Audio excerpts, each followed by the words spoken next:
بسم الله الرحمن الرحيم الحمد لله رب العالمين والصلاة والسلام على أشرف الأنبياء والمرسلين سيدنا وحبيبنا محمد صلى الله عليه وسلم وعلى آله وأصحابه أجمعين ومن تبعهم بإحسان إلى يوم الدين. أما بعد, my dear respected brothers and sisters in Islam, it is a great blessing of Allah subhanahu wa ta'ala that He has given all of us the ability and capacity to be able to fast on this blessed day of the 9th of Dhul Hijjah, which is also known as the day of Arafah. And Allah subhanahu wa ta'ala has also blessed us this great ability that we are here in His house to remember Him during these blessed times. As within the riwayat of hadith, Prophet sallallahu alaihi wasallam has said that the time between Asr and Maghrib, Allah subhanahu wa ta'ala is answering all of our du'as.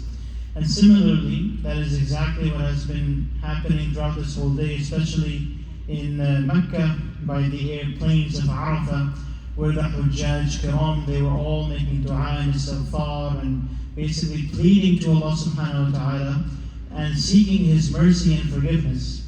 And so similarly, this was a small initiative and effort that we put here in IQRA this year to have this Arafah iftar for those people who are not able to go for Hajj, but at least we can create the ambience or the atmosphere of Hajj by at least emulating them by fasting on this blessed day. And so even our Prophet ﷺ, he has said that Al-Hajju Arafah, that Hajj is essentially Arafah. Arafah is the main day. And within this day of Arafah, our Prophet ﷺ has said that the people who fast on the day of Arafah, it is actually as if that their sins are forgiven, not just for this year, but actually for the previous year. And they are also forgive the sins for the next year to come as well. This is also from the hadith of the Prophet ﷺ. And so throughout this whole day, we could be doing multiple types of dhikr, adhkar, multiple types of ibadah, worship. This is a day in which we can increase our recitation of the Quran, and we can also even listen to the Quran. This is that day that the more good deeds we do, the better. And this is also that day that we also need to abstain from any type of bad deed, any type of sin, any type of ithm. We need to save ourselves. And Allah subhanahu wa ta'ala, He says to His angels, the malaika, by also coming down to the first heaven, He tells them that look at all of these slaves of mine, that they're all calling upon me, and they're all asking forgiveness from me, and they're all even seeking help and any type of assistance from me. So I have forgiven them, and they will now return to their families as a newborn child. So my dear respected brothers and sisters in Islam, today is the day. Al-Yawmu Yawm. This is the day. Today is the day of Arafah, that tomorrow will be the day of Eid al-Adha, which is also known as the day of Nahr. And so when Allah subhanahu wa ta'ala tells the malaika these specific words, then shaitan is extremely humiliated. Because the main reason for that is that when Adam a.s. was made, and when Iblis did not make sajda to him, he was the one who said to Allah subhanahu wa ta'ala that I will take away your people, your slaves from the path of yours. But Allah subhanahu wa ta'ala every year on this blessed day of Arafah shows to shaitan that no, my slaves have not gone astray, rather they have came back to me, and I am still their Lord, and they still remember me. So this is something to note about with regards to the day of Arafah. Now, besides that, if you analyze from a different perspective, in our Islamic calendar, Ramadan is the 9th month of the Islamic calendar. And then after that we have Dhul Qa'dah, and we also have, after that we have Shawwal. After Shawwal it's Dhul Qa'dah, and then Dhul Hijjah. So Ramadan is the 9th month. After that is the 10th month. Dhul Hijjah is the 12th month. Now, many of the scholars, they have written within their books that the reason why Allah subhanahu wa ta'ala has made Hajj in the month of Dhul Hijjah is because it is the last month of the year. And after Ramadan, Allah subhanahu wa ta'ala, He wants to give His servants, His slaves, another chance. That okay, it may have happened that Ramadan might have been very busy, or Ramadan may have gone by so fast. But this month of Dhul Hijjah, and especially these 10 days, as the Quran mentions, that وَالْفَجْرِ وَلَيَالٍ عَشْرٍ, and that by the brightness of dawn, and also by these 10 nights. And many of the ulama of tafsir, they have said, including Ibn Kathir and Imam al-Razi, that these 10 nights mean these specific 10 days of Dhul Hijjah. And so we are here in these days, so we ask Allah subhanahu wa ta'ala for all of the blessings, and inshallah we'll be making dua towards the end as well. So, in that sense, Allah subhanahu wa ta'ala, He wants to give us that last chance to do these good deeds, to basically get the pleasure of Allah subhanahu wa ta'ala, the Ridwan.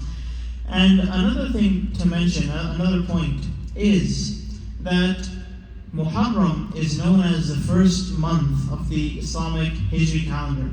And so Muharram is a time to renew our intentions, to make sure that we have set new goals, and to also make sure that we don't only just set goals for ourselves, but we also set goals for our family members and our friends, and we also hold our friends accountable to their goals.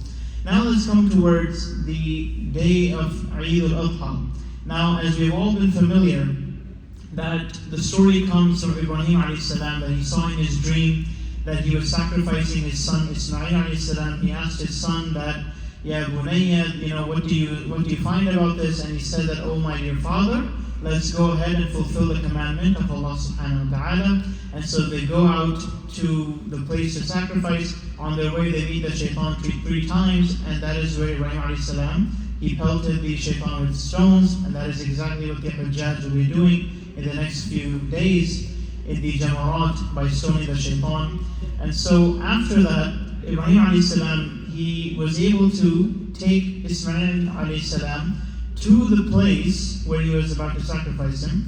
And so Ismail alayhi salam, he gave this opinion of his, that instead of me laying and facing you, I should turn away from you. And so he basically was laying down in that sense, and then Ibrahim alayhi salam was ready to sacrifice, and then Ismail alayhi salam was exchanged for a ram. And then Allah subhanahu wa ta'ala says in Surah Safat that وَنَادَيْنَاهُ أَيْ Ibrahim, and that we called out to, saying to Ibrahim alayhi salam that, O Ibrahim alayhi salam, قَدْ صَدَّقْتَ الرُّؤْيَا, verily your dream has came true, that إِنَّا كَذَلِكَ نَجْزِي الْمُحْسِنِينَ, that indeed you are from the good doers, the people who do ihsan. So this day of Eid al-Adha, it's not just about sacrificing an animal. It's not just about sacrificing the heaviest goat, or the heaviest cow, or the heaviest camel, or the heaviest lamb for that matter. The day of Eid al-Adha is for us to connect with Allah subhanahu wa ta'ala. It is a day for us to increase our God consciousness towards Allah subhanahu wa ta'ala, that we increase our taqwa, as Allah subhanahu wa ta'ala, He says in Surah Hajj, that لَن يَنَالَ اللَّهَ لُحُومُهَا وَلَا دِمَاؤُهَا وَلَكِنْ يَنَالُهُ التَّقْوَى مِنْكُمْ, that neither does the blood of the animal reach Allah, and neither does the meat of this animal reach Allah. But what goes to Allah? It is actually the taqwa, our God consciousness of us fearing Allah subhanahu wa ta'ala. That is what He's trying to check. That are these people God fearing? Are these people, do they have the love for Allah subhanahu wa ta'ala? Yes or no? Now let's come towards this aspect of Hajj. That Hajj has been the sacred pilgrimage, and even within the Quran, Allah subhanahu wa ta'ala, He says that وَلِلَّهِ عَلَى النَّاسِ حِجُّ الْبَيْتِ مَنِ اسْتَطَاعَ إِلَيْهِ سَبِيلًا, that towards this house of Allah, whoever has the capacity should go and make this pilgrimage of Hajj. And Allah subhanahu wa ta'ala also says that إِنَّ أَوَّلَ بَيْتٍ وُضِعَ لِلنَّاسِ لَلَّذِي بِبَكَّةَ مُبَارَكًا وَهُدًى لِلْعَالَمِينَ, that Allah subhanahu wa ta'ala is mentioning that this place before, it was known as Bakka. And the reason for that is that specifically where the Kaaba is located, that piece of land was actually elevated a little bit. And that's why it was called Bakka. But later on, its name was changed to Mecca, and that is all we are all familiar with. Basically, we know about it. So a quick question, let's ask and see how you guys are following along with Brother Ja'far's Seerah lessons. In which year of the Hijrah was Hajj made obligatory? Does anybody know? Let me repeat the question. In which year of the Hijrah was Hajj made obligatory? Yes. Any guesses? 6th year of the Hijrah, 8th year of the Hijrah, 9th year of the Hijrah? Book it to be the 9th, but then the 10th is the okay, so let's break it down. To basically make sure everything is in order, in the order. The Prophet ﷺ conquered Mecca in the 8th year of the Hijrah, in the month of Ramadan, right? And in the same year, Hajj was made obligatory because the Prophet ﷺ, he passes away in the 10th year of the Hijrah, right? So that means he made Hajj in the 9th year of the Hijrah. So in the 8th year of the Hijrah, Hajj was made obligatory, but still, there were many people who would come, and still there were maybe a couple of idols here and there, but because they were removing it. But the main reason why the Prophet ﷺ didn't go in the 8th year of the Hijrah, and he sent Abu Bakr anhu, is because he wanted to send Abu Bakr anhu to go perform the Hajj, and also announce to the people that from now on, no person can make tawaf or make any Hajj without clothes. Because at that time, that was their custom. That they would basically be doing the tawaf and doing these rituals without any clothes. But, after the Prophet ﷺ was given the commandment, he didn't want to go in that same year. He wanted to go once the people had known about it. And so that's why he sent Abu Bakr anhu, who went in the 8th year of the Hijrah, to Mecca to perform the Hajj, just as how we do it nowadays. And so after that, in the 9th year of the Hijrah, the Prophet ﷺ performed as what we know as Hajjatul Wada', the farewell pilgrimage. Now there are many key points from the Khutbatul Wada', the khutbah of Arafah that the Prophet ﷺ gave. And some of the key points to mention is that the Prophet ﷺ was telling his Sahaba, Ridwanullahi ta'ala alayhim ajma'een, that, "O my people, take care of those who are under your authority." Right? So basically, your wives, your children, and all of these types of people. The hadith says that خَيْرُكُمْ خَيْرُكُمْ لِأَهْلِ وَأَنَا خَيْرُكُمْ لِأَهْلِ. That the best of you are those who are best to their family members, who are best to their children. And I am the one who is the best amongst all of you towards my wives and my children. This is what the Prophet ﷺ is saying. But besides that, some other key points is about racism. The Prophet ﷺ addressed the issue of racism head on. He said that an Arab person does not have any type of superiority over an Ajam. And similarly, an Ajam, a person who is not Arab, does not have any type of superiority over an Arab. And even within the Quran, Allah subhanahu wa ta'ala said in Surah Hujurat that إِنَّ أَكْرَمَكُمْ عِنْدَ اللَّهِ أَتْقَاكُمْ, that the most honorable of you in the sight of Allah are the ones who are the most pious, or the ones who practice taqwa, right?